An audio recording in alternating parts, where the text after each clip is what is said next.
Alright, disclaimer, before all the meta slaves lose their minds and get their panties in a twist and start disliking the video, calling me a toxic hater in the comments because they have the attention span of a goldfish, I want to very openly and clearly state that Verina is the most broken character in the game. You know it, I know it, everybody and their mother knows it. Why don't they nerf her? Are they stupid? I have no clue. And if you love her because of her design and non-existent playstyle, more power to you. You should definitely make sure to get whoever you like the most. The purpose of the video is not to argue against any of that at all. Otherwise, I'd look like a complete idiot. And I deserve to get flamed, you know? No, today we will be talking about why you should not select her as the guaranteed 5-star you'll be getting. Analyzing the character from a completely different perspective. Using common sense to basically explain why any of the other 4 could be a better choice depending on the type of player you are. I will also be streaming this game every single day on my Twitch, just like the slime, so I'd really appreciate a follow. Link below. So I saw this Wuthering Waves video titled "Don't Fall for These Early Meta Takes" by Steorg. In this video, he basically goes over the 5-star standard banner character Verina and giving reasons why you shouldn't get her. Basically saying healers in gacha games always get power crept first. Now we probably don't know how true that statement is, especially if the only gacha game you ever played is Genshin Impact, where power creep is basically non-existent, especially for the 1.0 characters. Y'all know which ones I'm talking about. This bald gacha man has an opinion on it. I would agree the standard 5-star healer falls off in pretty much every gacha game. Bennett is one of the few exceptions where he's been good since the start.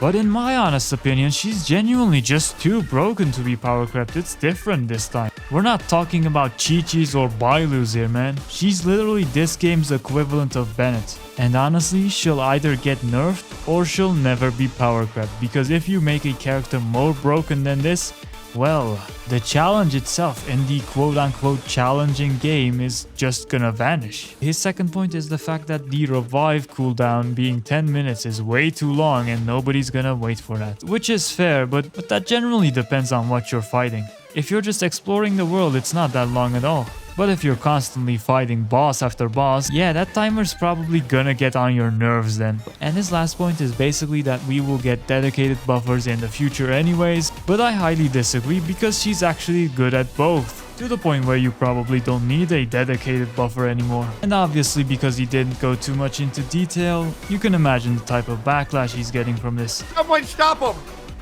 Someone stop him quick! He didn't list every single accolade properly! Someone stop him quick! Now everyone says she's broken because she heals a lot and she buffs a lot, just like a certain Bennett. However, most people just don't know the biggest reason why she's so broken. And that has to do with the amount of time she spends on field. Let me explain. So, if you came from Genshin Impact, you know that for 90% of support, you just use their E and Q and then you just swap to the next character. While in Wuthering Waves, you have a bar called the Forte Circuit. A bar which you have to fill up as much as you can to be able to take full advantage of your skill. And this bar is filled up by attacking enemies. Now I know that for some of you this may be hard to grasp, but this means that even supports and healers have to attack the enemy. A concept basically unheard of in Genshin Impact. Your support characters actually stay on the field for more than 1 second? Wow! Insane! Unfortunately, however, this concept does not apply to Verina, as the best way to play her is not even by attacking, at least not unless you take every hit without dodging, I guess, in which case she heals herself and her teammates insanely as well. But in general, if you don't suck at the game, instead of playing like an actual Wuthering Waves character, she plays like a Genshin character. Now this content creator by the name of Tenten actually made a video breaking down exactly what made Verina so broken in the first place, basically doing this comparison of how much time they have to spend on the field to get full advantage of their abilities. By the way, link to his video below because he desperately needs more screen time. Wuthering Wave, things don't come for free. You have to work for them with your field time. You gotta put the characters on the field, do something with them, and then that's how you get the shield. That's how you get the heal, unless you're Verina. Oh, sorry, did you miss it? Let me replay that clip for you. Here, let's play that clip again. Here you switch to Verina, and then cast her skill, immediately cancel out and switch back to Kocharo. I entered the field on Verina. I then spent 32 frames to cast my skill and then switch out. Wow, that must be so much fun. I can just throw the entire gimmick of the game away. I can play the game just like I'd play Genshin Impact. Holy cow. I don't need a sliver of skill to use this character. Damn.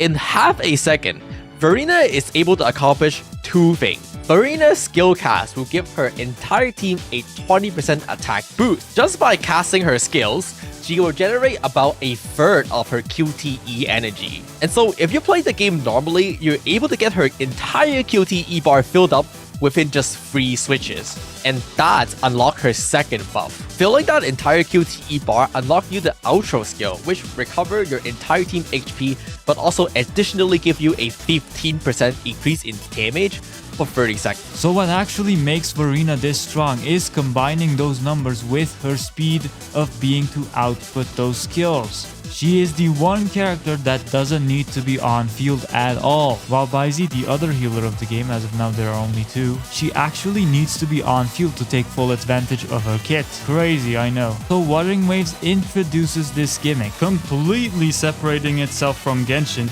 and then you just decide to throw it all away. What I'm trying to say is that she actively discourages you from getting better at the game. So let's say you actually decided to pick her, right? She does everything better than the 4-star healer Baiji, and in half a second. Whereas her, it takes like 5. And on top of that, she can revive a character every 10 minutes. Now in a more hardcore game like Wuthering Waves, using that term very loosely here, where dodging and parrying are essential to winning fights and actually becoming a better player, using Verina is like lowering the difficulty from hard to easy. When you have her, you don't need to worry about dying. You got insane healing and buffing without her even being on the field. And if you need even more health than that, which you won't, if you're not trash at the game, she can just attack the enemies to immediately restore your entire team's health. And on top of all that, you got a revive. The 4-star Baizi also has a revive, but nobody realizes how much having a revive backed up affects your gameplay. A failsafe the moment things go south. In a game that's supposed to be difficult compared to Genshin, you just don't get punished.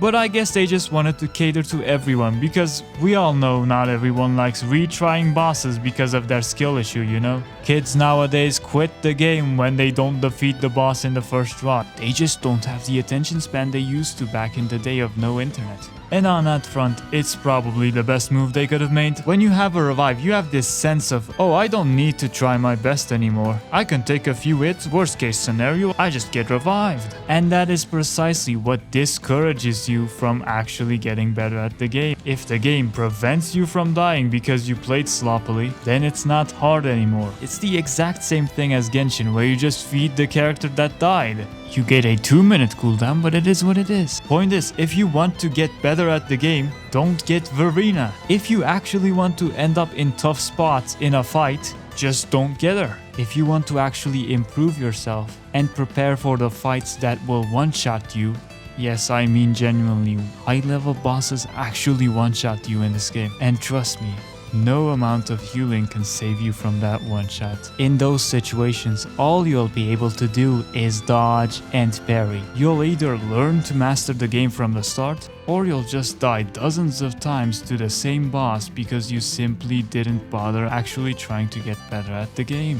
Makes sense, right? And lastly, if you were one of the players complaining about how Genshin was so easy, how there was no endgame for 3 years, and you still decide to get this character, you are a hypocrite. And if you're only getting her because you like the way she looks, here's something to keep in mind as well. You know how she barely needs to be on screen in a fight compared to other characters? Just needs half a second to use her skill, then you just instantly swap back. It's identical to swapping to Bennett and pressing Q. In a game where that simply is not normal. This is not Genshin, guys, this is Wuthering Waves. Compared to the 1-second glory Genshin Impact support get, the supports in Wuthering Waves actually have some screen time. The one exception to this rule being Verina, of course. She is a literal insta-heal and buff button. In a way, she probably makes it feel like you got 2 characters instead of 3 now. I mean, I may be crazy for saying this, but I actually like seeing my characters on the field, you know? I know it's actually mind-blowing, but yeah. So basically, unless you're a meta slave, love Verina's design to the core, or are just a lolicon,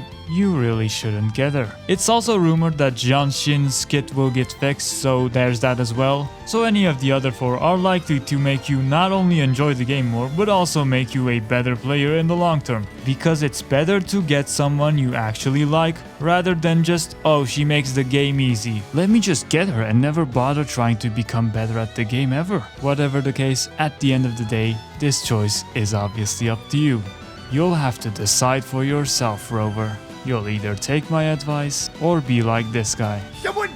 Someone needs to stop this man before it gets out of control. How are people watching him? How does he have viewers? Somebody get him quick. Anyways, please be sure to follow my Twitch and like the video if you enjoyed it. Only quality content here, folks. Subscribe, please.